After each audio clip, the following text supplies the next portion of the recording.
Hello, everyone. And going into February month, we have to be objective in what we do. And if we doing this for the benefit of the ones that come after us, we got to tell the real story and our story. So I've given Mr. Rose the opportunity to tell his story, and you're going to be hearing that. My name is Carl Rose. I am pretty old right now. I've played for Canada 75, 76, 77, and I moved from England to Canada. But my parents are Jamaican. My dad was an athlete, although he never talks about it. We only know from the time we went back to Jamaica how good an athlete he was. His friends told us, but he never told us anything because my brothers and sisters are all athletic, and myself.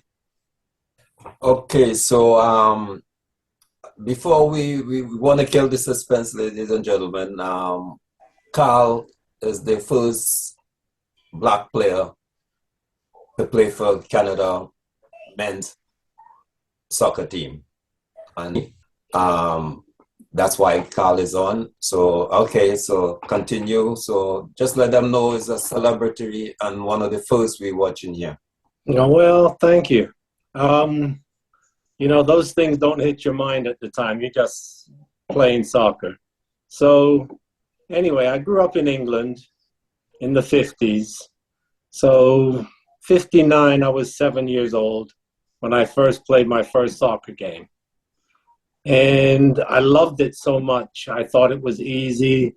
I loved to run in. I liked to run and play. So I started getting serious about it, And we played in the school every day, in the schoolyard. And the school was just down the road. So I get to school early, play soccer, have lunch, play soccer, after school, play soccer, come home, do the homework, go to the park, play soccer. Was that routine normal or based on your passion, or most of the kids in the school and in the neighborhood, that was their whole eating? No, that was my passion. That was me. I just wanted to kick it all the time. I liked it. I could run, I could run for days at the time, and I just liked the game. So at nighttime, I would go to the park, and my older brother's 5 years older, so I got to stay out later. And, I played with the older boys. So you got some guys 10 years older than you. And, my brother would say, if they kick you when you cry, I'm going to beat the heck out of you, right? Because you embarrassed me. So you learn how to play. You learn how to get out of the tackles, when you should tackle. And so you just grow like that. Then at 13, I was playing for Middlesex U16 boys in England. And we went to East London to play at West Ham Fields. And there I scored a goal about 40 yards out.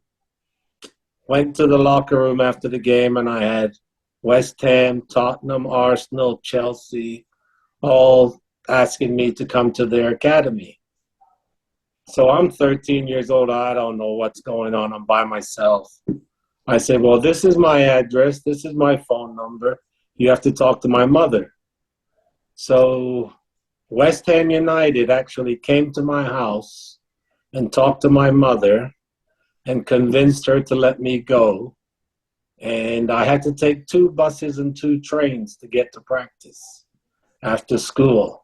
Wow. So I lived in Northwest London, and I had to go to East London every Tuesday. So for the first 2 weeks, the gentleman came to my house and picked me up and dropped me off.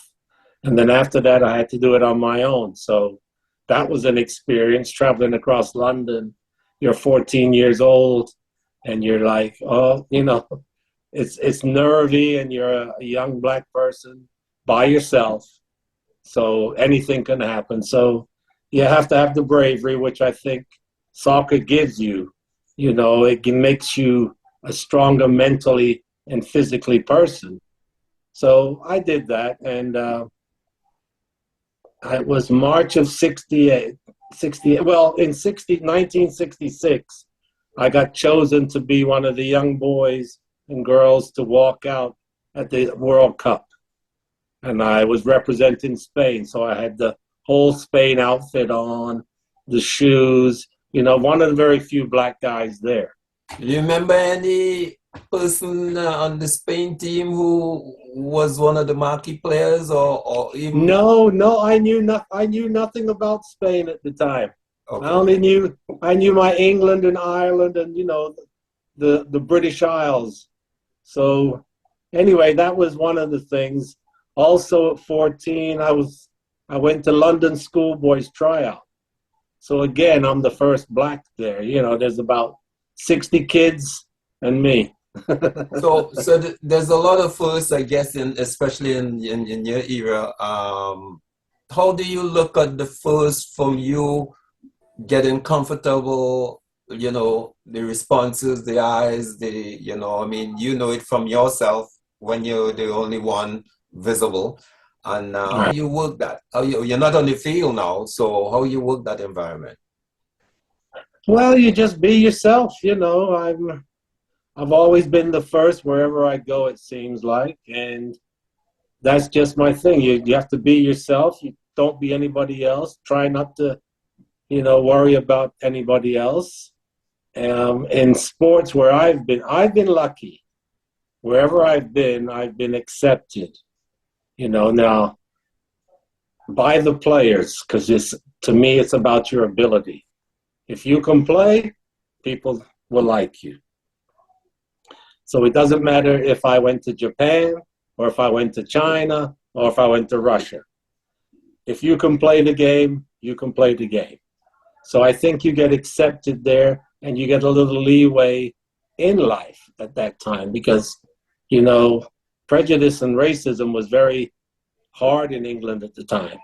I'm sure it's hard now, but a lot more acceptable. I mean, we lived on a street with we lived on a very big street, and we were the only black people. All right. So when you're in England and you're like 7 years old and you live on this street that when you go to the store, you don't see anybody but you. Any counseling from parents of what to expect or how to handle yourself? Well, nobody really bugged us. Nobody, threw rocks or anything like that. So then we moved to our second house. That's when I started getting into the football. And that's when everything started clicking for me, football-wise. And like I said, I went to school, started playing, and then played on the house team, then played for the school team, and then moved on to the high school. So what's the highest level you reached in England? Well, in England, I played for London schoolboys. I played for Middlesex County. I tried out for England schoolboys at 14. I was with West Ham United. I had a chance to sign with West Ham, but my parents took me to Canada. What year was that, and what was that like? That was 1968. So I know nothing about Canada. Okay, so let me ask you. You're about to be drafted into West Ham. You had this passion, as you say. Your parents now say they're relocating to Canada. I guess Canada would be and then probably Toronto to be specific.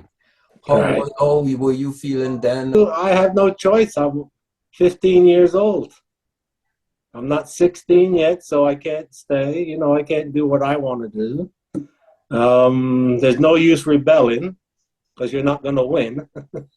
So, as a matter of fact, the day I left England, we won my high school. I was captain of the high school team, and we won the London Schoolboys Championship. And the trophy is still sitting in my high school from the day I left.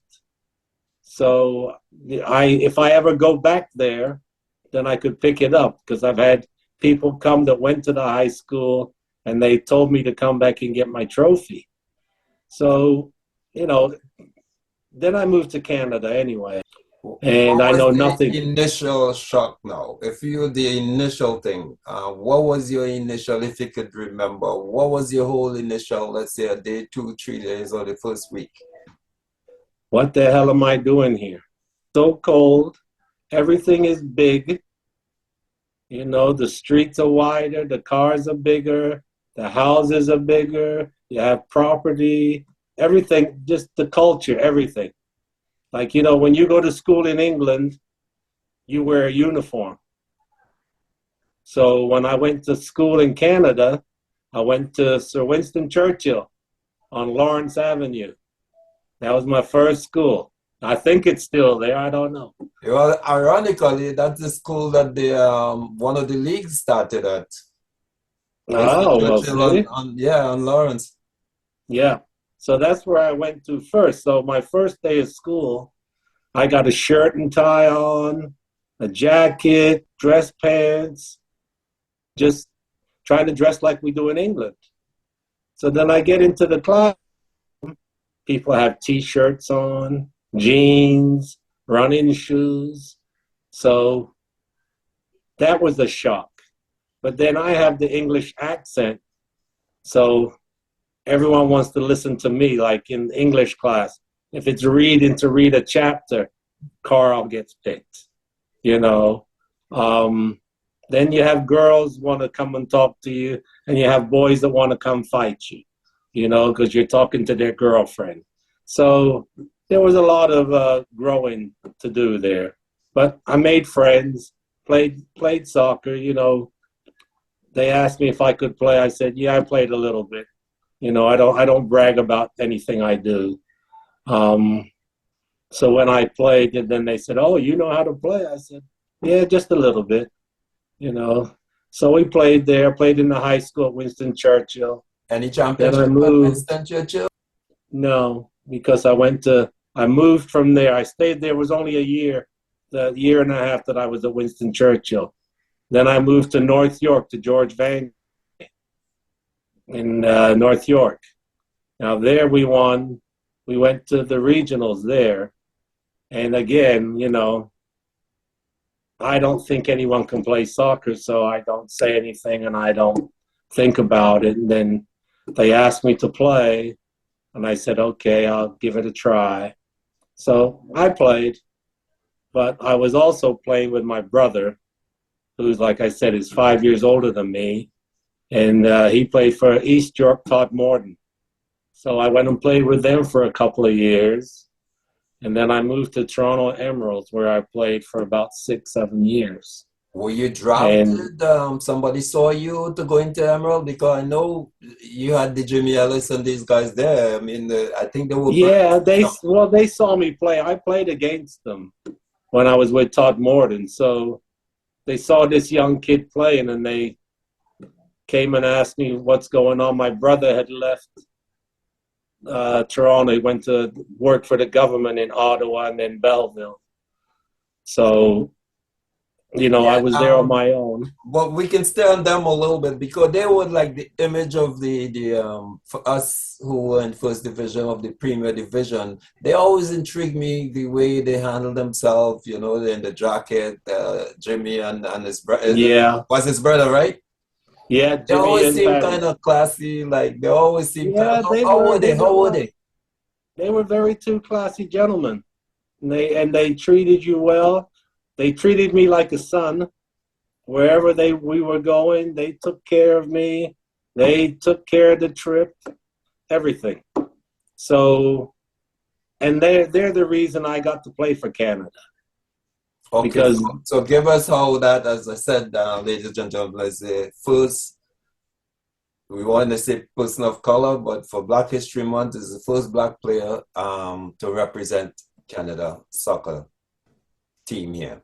So how did that referral take place and how that came? well, I played for Toronto Emeralds, and Jimmy Ellis was the head of the Ontario soccer at the time, one of the head guys in there. So in 74, 75, I believe, that the Canadian team was put together, and there was no one from Ontario, Montreal, Nova Scotia, none of those places. It was just all Vancouver. And so they got kind of upset, and they put together a team. So like Tino Lettieri from Montreal, myself, and a bunch of guys from Ontario. There were some people from Nova Scotia. We went out to Vancouver to play the national team. And in doing so, they put me at a center forward. I think we beat the national team 11-1. And I put What to 6 say in that that again? game. You kind of broke up when you gave the score. You beat the I said when we played the national team in Vancouver, we beat them 11-1. And I put 6 goals in that day. So the coach didn't really have much choice but to bring us into the group. And then from there, you know, we worked out and did our thing. I played in 1975 in the PanAm Games in Mexico City for Canada. We went on a tour of England, played. Then we came to the Olympics. I got picked to play there. I got picked to play in the first game as a starter. I played against Russia. It was a very big game. Oh yeah, And and if I remember correctly, you said there was your bench dropped, or I don't know. On what? well, after that game, the Russia So game, so let's go through that game and that sequence and try to figure out what could have happened there. So you played that game, the first game yeah, against. yeah, yeah. I played the first game, played about 3/4 of the game, then I got subbed out. We were losing 2-1 at the time, which was the final score. And then we went to the locker room. And like I So said, I'm the who were only you playing against again? You said Russia? Russia. Okay. Russia. They had Oleg Blokin. They had some of the top players in the world. This man could run fast. He could dribble fast. He was an exceptional player. And anyone wants to look him up in history, you'll see that how good he was. So when I get back to the locker room anyway, the first thing the coach says to me, he says, "You're not going to play again." And I said, "Why?" And he never told me why. I looked at the manager and I said, "Bill, why? What's going on?" Nothing is said. So there's nothing you can do, you know, so you So just... let me just see if I can get the reason why. Did you have a good game? You were sub out, right? Yeah. Okay. Were you ready to go out? What type of game you were having? I thought I had a decent game. It wasn't the greatest game, but I don't think Was it by your standard or the team standard? How were you playing compared to what was it? How many guys were up front? You were playing up front, correct? Yeah, it was just me up front.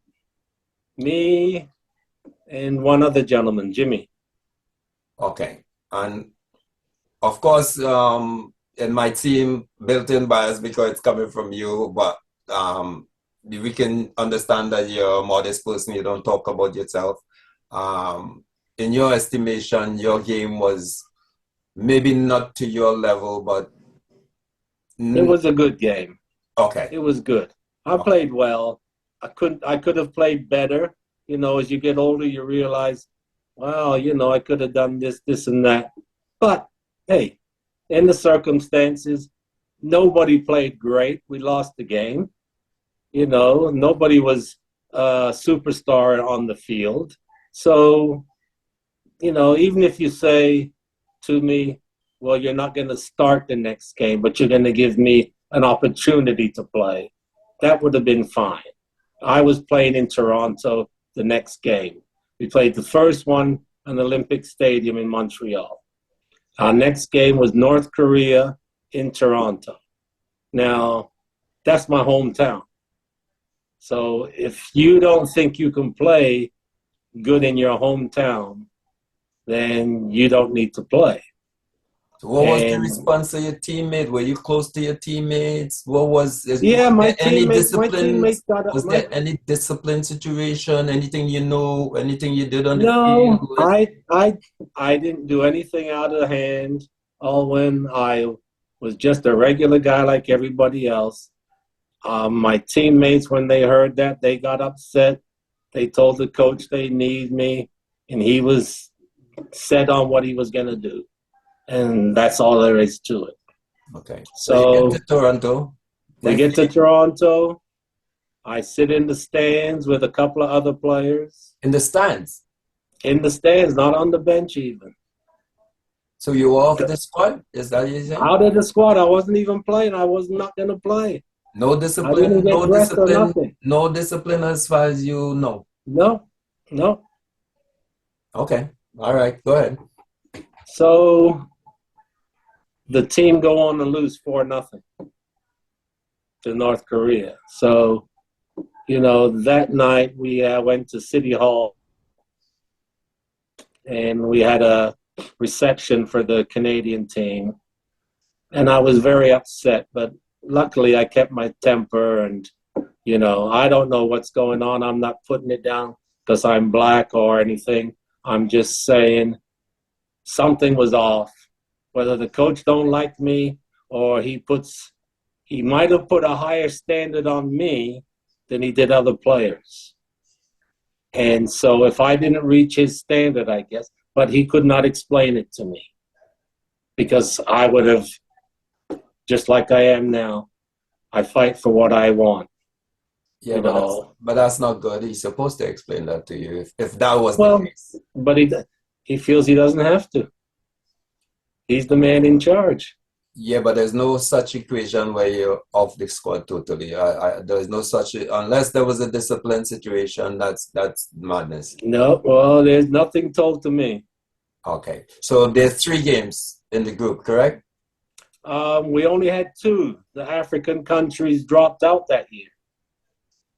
Okay. And they did not go through the ceremony and they did not play.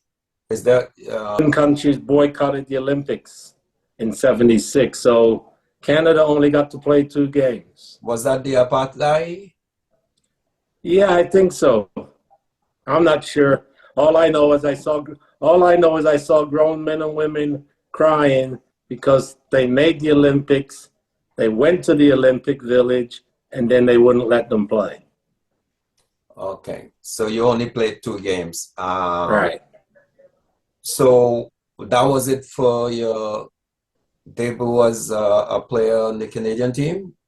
That was it. Never got invited back by anybody again. So from there, I went to New York Cosmos. Okay, before we shift gears, we want to stay in Toronto. What year that was? You say 76? 76. Okay, so I just want to get this little history from you. Within that time that, Jimmy and these guys took you with Emeralds and you got on the Canadian team, were you aware of the Caribbean? I think the last I know you mentioned West Indies. Did you ever play against or play for or got into the West Indian? Or did your parents ever get embedded in their Caribbean roots from here, West Indian roots? No. My parents didn't see me play soccer till I was 18 years old. Okay.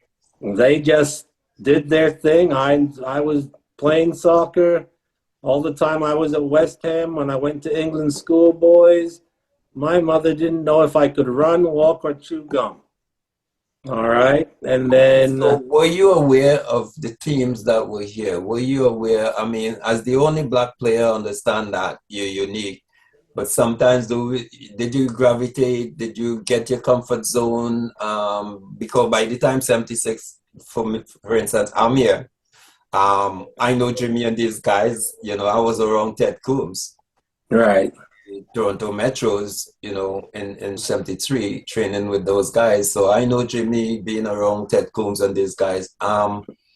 So you didn't get the culture at all when you lived here in Toronto? No. No, my dad's a quiet man. If you knew my dad, he just died last August. Sorry to He's hear. 104. Like, So so we could be having this conversation for a long time coming then. So, we could. yeah, yeah, I hope so. yeah. So, they had a friend. They moved from England to Toronto. They said it was a good place. My dad came in 66 and got a work, bought a house. And we came in 68. The rest of us, that's my brother, sister, myself, and my mom. And we, like I said, my brother was with Todd Morton, so I got to play with them. Then I went to Toronto Emeralds.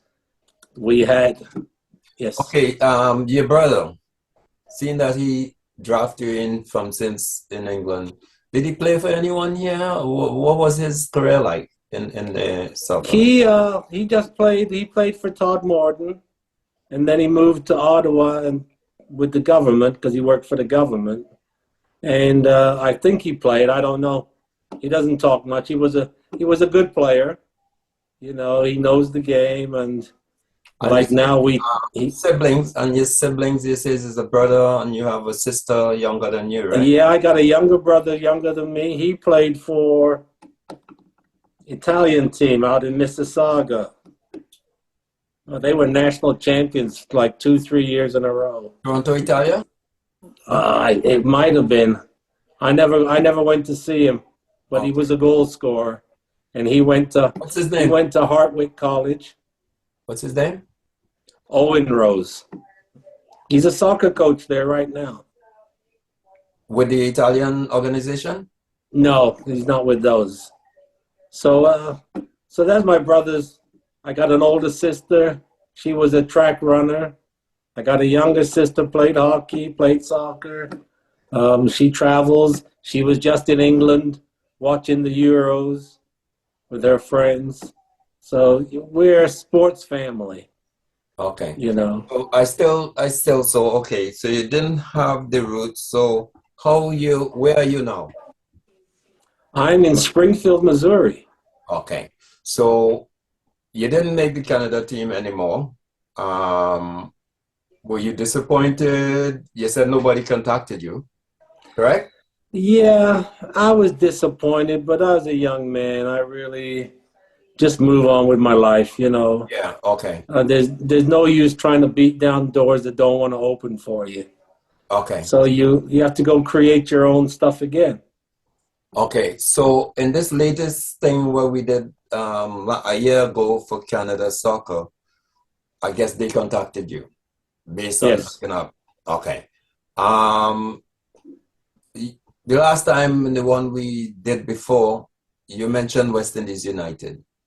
Yeah. Were you aware of them, or it was just a name to you, or did you cross? Well, I did. The reason I was aware of them because we played against them. Toronto Emeralds played against them, but I didn't know anybody on the team. That I don't know where they were from. Now, if I was if I could go back in time, I would know who the players were. But at the time, I didn't know who they were. You What know, was your impression? This is the black team you're playing. they were good players. What They type were of game good you had? players. Because I know as a black player playing against black teams are tough. Oh I yeah, don't know if the athleticism, I don't know what it is, but it's tough. it's athleticism by far.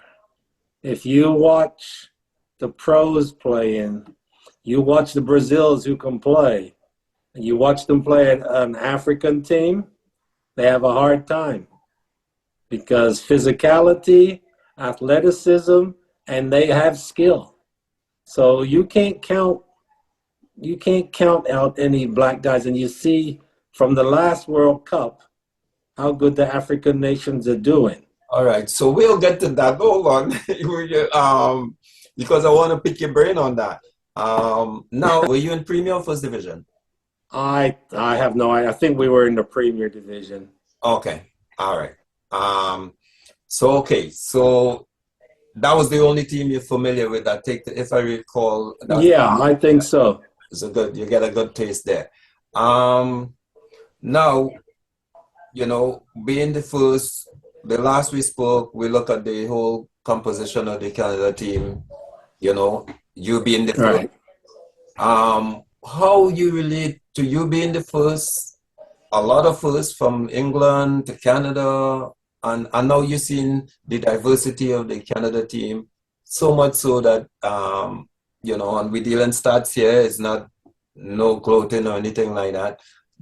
It's average 65% of the team starting lineup since I've been covering it for the qualifying to Uh-huh. 70%. Sometimes it's 80% are black players. All right. Right? How you relate to that now, seeing that you were the first in just about everything around. How Well, it's evolved into what it should be. I don't know if it should be all black players or 80%. I don't know, but I do know that they are given that opportunity. And the way the world is now, players are going abroad to play. They're gaining a lot of experience. They have athleticism. They're playing in Besiktas. They're playing in England, Premier Division. They're playing in the Championship. They're playing all over the world. So you have smart players, young players who are quite capable. And you have Mr. Davis playing in Germany. All right. So if you're looking for the best teams, you have to pick the best players. okay, And if the players are of color, then you have to pick them. If they're all white, I don't really care either. What I care about is the best players for my country. right. All right. There was a perception that, you know, based on the composition of past years, it couldn't have been the best based on what we knew in the community. For instance, I come in from the national program and stuff, and knowing there are guys that as good or even better than ours and stuff without getting the opportunity. I mean, we saw it and we kind of live it. So that's good. Now, moving on to the Canada composition, leaving that aside, I think we spoke before they went to the World Cups. What you thought about before we do that, let me just get that last part of your career where you left Canada and you went to to play. I went to I went to New York in '74, and I was trying out for the Toronto team in the NASL. And I would rather have played in Toronto than New York. When I came back to Toronto, they didn't pick me, although I could have stayed So in New let's get that York. clear. What you're saying is that you're playing, you would have liked to play with the Toronto team, but because it wasn't going well, you went to New York to see if you can make the New York team. Is that No, I made the New York team. I made the Cosmos. okay? Okay, and then I was also trying out with the Toronto. So I wanted to make the Toronto team, so I said no to the Cosmos because I would rather live in Toronto and play in my hometown. So did you get a contract with the Cosmos or they yeah? No, I turned it down because Okay. I wanted to play in Toronto. And then Make that Toronto known to the turned me Toronto down. team? Did you make that known to the Toronto team? And Make what note? that you were selected for Cosmos and you wanted to play with Toronto and you took No, I had no manager, just me, okay, just me okay. doing my thing. But by So that I time, didn't, but that pardon? you're talking 74 there now. That's still 76 is where you went the Olympics and stuff. Right. But So Pele was bought in '75 to the Cosmos. The year before, I was there the year before. And then '75, I made the PanAm game, the Olympic team, PanAm's. And then '76, played in the Olympics. So '78, I get a chance to play indoor in New York. So I go back. I said, I can't turn this down twice. So I go there, I make the team, and we played. And then the next year, the coach let me go. Well, he didn't. He was playing with me. In the indoor, you said it was New York? Yeah, New York Arrows. It wasn't KC yet. No. All right. Then I from New York after the first year, I moved to St. Louis. And I played in St. Louis for another 8, 9 years. For St. Louis St. Louis Steamers. Steamers. Okay. So I made 3 times All-Star, played in 3 championship finals. And Played in 4, really, because I played. NASL then? That was the NASL, correct? No, MISL. MISL. Oh, the indoor. Okay, yeah. Indoor. Yeah. The NASL was folding at that time. It was crumbling slowly. Yeah, So because the indoor was getting bigger. Pele, it was in 76, so right, okay. So give me the years again. You stayed there, what, 6 or 9? How long you stayed in St. Louis? In St. Louis? Oh, hell, I played there for about 7, 8 years. And then I lived there for about another 10 years later. And then I moved to Springfield, Missouri to do some coaching. So I've been in Missouri about 39, 40 years. So are you coaching now or? Yes, my last year of coaching.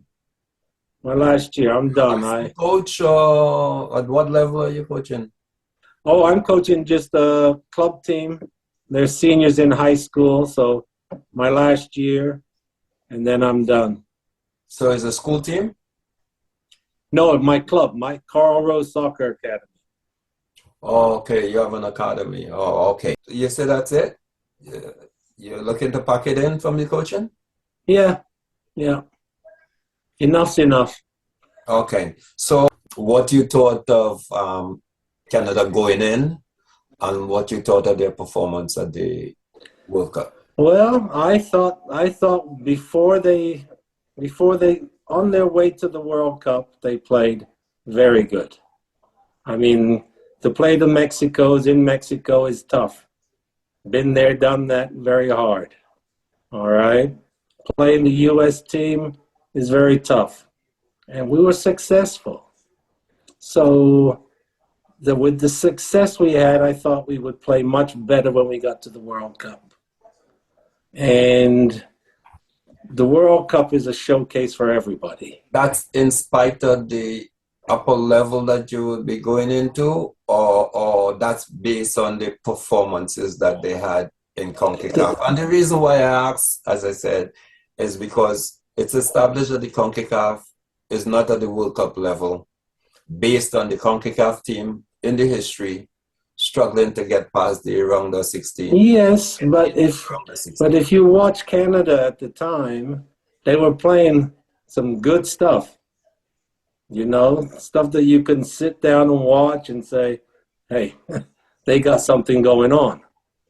So I saw them in the World Cup, and a couple of the things that I saw that I didn't think was good was I think you should have beat Belgium. And Mr. Davis. Why you think that? I think you outplayed Belgium. Correct. I think you outplayed Belgium. I mean, that's the first game of the tournament, and I think Canada rose to the occasion. But their mistake was the penalty. I can't blame Davis, but I can blame the coach because he should have put somebody that takes penalties all the time. And if we score that goal, we win that game, and we go on and do better, in my mind. Okay. So no, that's my point of view. Right. Now, that's in your mind, but as I said, I like to keep the record, especially when I'm talking to someone who's knowledgeable. Because I think the people that listening and watching could learn something, right? the fact that they played better and you went to the coach. Um, Obviously, if a team played better without watching the game, if somebody is telling you a team played better without watching the game, you would think they outplayed the other team, which is what I saw too. Right. So that means they miss opportunities because to win a game, you need to outscore or score more than the opponent. Yep, and you're off. You think you're saying that they missed penalty, you think that was the end all to the game, although it was that early? Yeah, because that's a high and a low at the same time. You got to remember, you're playing Belgium, considered one of the top two teams in the world, and you're all over them, and then you get the penalty. If you scored that, whoa, if you think you played good up to that point, if you scored that goal, I think you even played better. Because now you know we can take this. This is ours. And So, everybody, so I consider that in hindsight, it's valid, it's valuable, but so I look as that as a lesson to the coach. Is that a coach? yeah, it's a lesson for everybody. It's a lesson for everybody. The coach has never been there before, but that's not an excuse either. You know, We take it one game at a time. So we do the Belgium game, and you think there were a few sort of half chances that were not dealt with, and as a person, yeah. Well, as the name of the game, Alwyn, is when you play good teams, you have very few chances, and when you have the chances, you better take them. All right. If you don't take them, you get punished, and that's what happened. okay. Second game, now you're on a loss. Should the team be on a high going in, or on a caution going in, I or a little below? If your analysis is I based, think they should have gone in on a high because of the team they played the first game. And you played Belgium. If you only lose 1-0, all right, it's not nice to lose, obviously, but you played that well. You should be on a high going into your next game, even though you had a loss. It's the way you played. okay. It's not all about the losing, it's how you played. If you stunk the place up and Belgium beat you, then you don't go in on a high. But you played very, very well. And so your next game you should be, we can do this. Now, okay. What you thought of the Croatia game? Um, what you thought of the Croatia game That's going that's in? the worst that's In the your worst team in the world. That's the worst team in the world to play. is that based on experience? You're covering them, No, just watching. I've watched them the last couple of World Cups. Croatia is one of the hardest teams to beat. They are very technical. They come to play. They play very hard, and they have a system. And their system is low pressure. Take all you can give me. We quick counter. We score. okay. Now, if you had known that, you would have to think that Coach Hoodman knew that also, correct? I would hope so. Okay. So how you find based on it's a given that he should have known that, right? How you Yeah. think he handled that and what you think happened? I think they opened up too much. They need to, when you're playing against teams like that, experience, you have to be tight. You have to play tight, like a Morocco, okay? You have to be tight defensively. You can't have any gaps. No, well, we're not gonna go to Morocco yet because Morocco. No, I'm not going to Morocco. What I'm saying is that's the style of play we should have played against Croatia. Canada needed to be more defensive minded in their Croatia game and try and get a point. right? If we can get 3 points, good. But we needed to get a point. And you can't run with big dogs when you're just a puppy, right? Maybe they think they were a big dog after Belgium. Well, maybe they did. I don't know. I don't know what in the locker room, but in my mind, I would play more defensive and play to counterattack. Okay, so let's do the technical based on that calculated decision you made there, which sounds good, right? If they went in on a high, as you said, losing only 1-0 to Belgium, right? And they go into the big dogs, as you call it, right? Yeah. And and you think they should go defensively.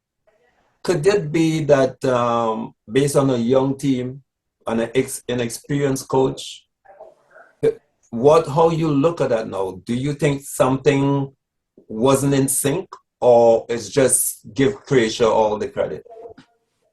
No, I don't. You can't give Croatia all the credit. You have to.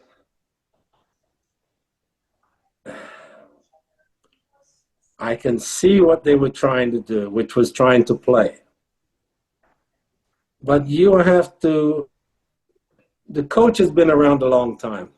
Okay? He didn't just. This is not his first game, right? He's been coaching for a while. You're given this team, and you have to make adjustments to every game you play. Every game that is played is a different game from yesterday. So even though I'm on a high, I still have to have my tactical awareness better, right? If I'm not tactically set up properly, how do you play? Yeah, but he can have all that in sync. What to me, in watching the team close up and covering them a while, maybe the team was still riding the high mentally, and that was his job to know his players. Even the message he gave them might have been right, but to know if it sunk in. You understand? Well, you're correct. I mean, it starts at the top, right? It starts at the top. If I walk in with my head down and I'm talking to my team, they're not going to be ready to play, right? So you walk in, you have your head up, you're joyous, you're ready to play, you sound positive, and that's what has to happen. And that comes from me to you. That's just like talking to your child. If you have a young kid, if you tell them positive things, they believe they can do anything. All right? So you have to be positive to your team. Now, maybe the team wasn't as good as we all thought it was as well. That's another thing, you know. Maybe we thought we could play with these guys, and you just can't play with them. Okay. That's okay. Well, my whole assessment in that game, I just wanted to hear that part of you, is that it's somewhere in between the scouting report on Croatia, whether he did or not, right? Because the balance, it was too imbalanced in terms of performances, the score line and everything else. And so now, based on that 4-1, the team is eliminated. What you thought of the Morocco game? Now Morocco came off beating Belgium. So how would you prepare, and what you thought of that game and Canada performance? Well, what did you have to gain from it? First of all, Finishing on a good note. Finishing on a good note, correct. And you didn't finish on a good note. Well, based on the score line. Based on the score line and some sloppiness defending. That's early, but we're talking finishing. I thought they finished on a good note based on having the Morocco fans asking the referee to blow off the game 6 and 8 minutes before the end, leading 2-1. Canada had them on the run in the second half and stuff. And that could be just emotion and players, you know, because it's like momentum. This is the difference. These are all professional young men that are playing for Canada. There's no guy that's come off the street playing for Toronto Emeralds. Yeah. These are guys that make a living. Young professionals. They're young professionals, but they're professionals. That's what they live. That's what they do. You know, you're not like me. Me, I was playing for Toronto Emeralds, right? Having fun in life and doing life. You know, Mm. all of a sudden you get picked to play for your country, and you realize it's another level. It's another level of play. So you have to bring your level up. Well, with the Canada team right now, those all those young men, that's what they do for a living. Right? That's what they do for a living. They don't do anything else. So things can happen. People make mistakes. I get it. But I just think that we gave up a couple of goals which we shouldn't have given up. Okay, on the positive note, Canada did get that first goal in the World Cup again early. And this is what I'm saying. The Croatia game, it was early. Right. And as you said, something fell apart. I mean, it was critical. So that's what I'm saying. You don't know what happened there because we don't really No. have timeouts in soccer. Right. And because and I say that based on even the World Cup finals, where France had the momentum going into the overtime, and the overtime stopped it and changed the whole momentum back where Messi Yeah. go ahead. So, and that's why timeouts in other sports is important. So there's rumors now rumbling about Coach Hoodman's job security and stuff. What do you thought about that? I think he should still have his job. I think he gained a lot of experience being in the World Cup. Remember, we haven't been to the World Cup since '86. I just think that he's got the experience now. He's still got the players. You know, he's still got a good nucleus. He can add players as they develop or find them. So I think he should still get one more chance. If you get another coach for the 26th World Cup, who is it going to be? No, well, you can't do that because that won't be fair. But what I'm saying is that there's certain glitches right now on the team that needs to be rectified. Simple ones, because obviously you and I overlook it because we already endorsing him or willing to endorse him, right? Yeah, But but if he doesn't show a capacity to be able to correct simple things like that, that as a coach, you know, as a coach now, and if you want to win, you have to nip things in the bud. yeah, and that's the part of being the coach, right? You have to see everything. So the gentleman, I'm sure he knows his mistakes, and I'm sure if he's a good coach, which I think he is, he will rectify them. And I think you need to give him another chance. Remember, Canada haven't been there for a long time, so this man took you. So Exactly. give him some leeway. Give him a That's couple of extra stars. If he plays in the tournaments that are going to be in between the World Cup and he's not successful, then you might start thinking. But I think that team that Canada has right now is going to have success, even though they weren't successful in the World Cup. And everybody's not successful. Germany didn't make it. what else okay. So, and you have any siblings in Canada? Yeah, they're all in Canada. So I you got a went, brother and two sisters in Toronto. I got a brother in Ottawa, okay. Canada. So you just following. So when you give up your coaching thing, I guess you'll be back in Toronto. Yes, I will. My wife is Canadian. She's from Fergus, Ontario. So when I'm done, she wants to come home. So Okay. within the next 5 years, I guess I'll be moving back to Canada. All right. So and that's peanuts when it comes to 104. That's So right. yeah. So I don't know anything else we didn't cover. Anything else you want the public to know? Anything else based on this? No, I just think the game is getting better.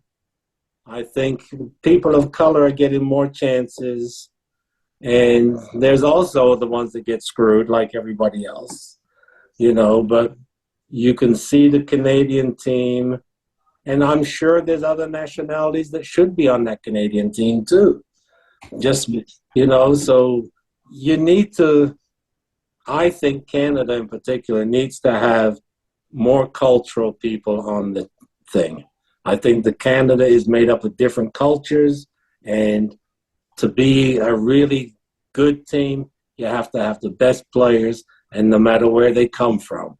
If you have 6 black, 6 white, 6 Cherokee, it doesn't matter. Can they play the game? Can they work together? And can they be successful together? Yeah, I agree.